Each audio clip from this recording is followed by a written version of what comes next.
Bonjour et bienvenue dans cette nouvelle vidéo. J'ai choisi de vous faire une série de vidéos sur la prononciation. Vous allez apprendre à prononcer des combinaisons de lettres en français. Vous allez voir que la prononciation de ces lettres peut changer en fonction de leur place dans le mot ou alors de la lettre qui les suit. Je vous propose de voir dans cette vidéo les lettres EN et EM. Commençons avec les lettres EN ou EM plus une consonne. Ces lettres se prononcent en. Par exemple, client, prendre, entendre.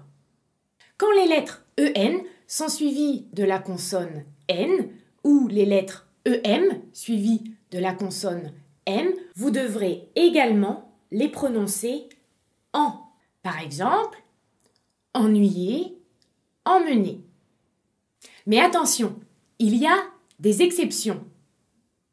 Ces lettres peuvent se prononcer de manière complètement différente. Elles peuvent, par exemple, se prononcer âme, comme dans le mot femme, ou alors dans les adverbes qui terminent en amant. Par exemple, évidemment, prudemment. Ces mêmes lettres peuvent aussi se prononcer N ou M quand elles sont placées en fin de mot, dans la dernière syllabe. Par exemple, lycéenne, antenne, flemme. Quand maintenant vous avez les lettres EN ou EM suivies d'une voyelle, vous devrez prononcer chaque lettre séparément et dire EN ou EM. Par exemple, venir, demain, genou.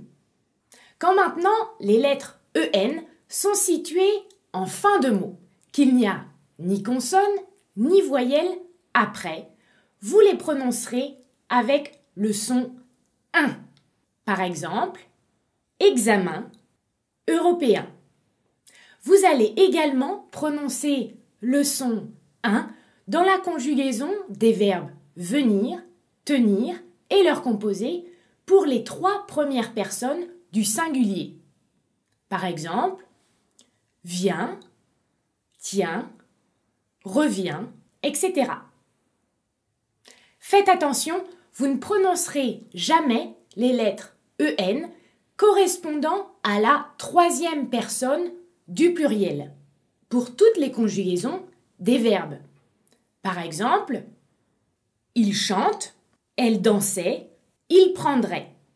Enfin, les lettres EM qui sont situées en fin de mot. Ces lettres se prononcent M. Par exemple, totem, item, tandem. Pour ceux qui veulent aller plus loin et apprendre à prononcer chaque son qui existe en français, j'ai créé un cours complet que vous trouverez dans la description de cette vidéo. Merci beaucoup d'avoir suivi cette vidéo et on se revoit très bientôt pour la suite de la série sur la prononciation.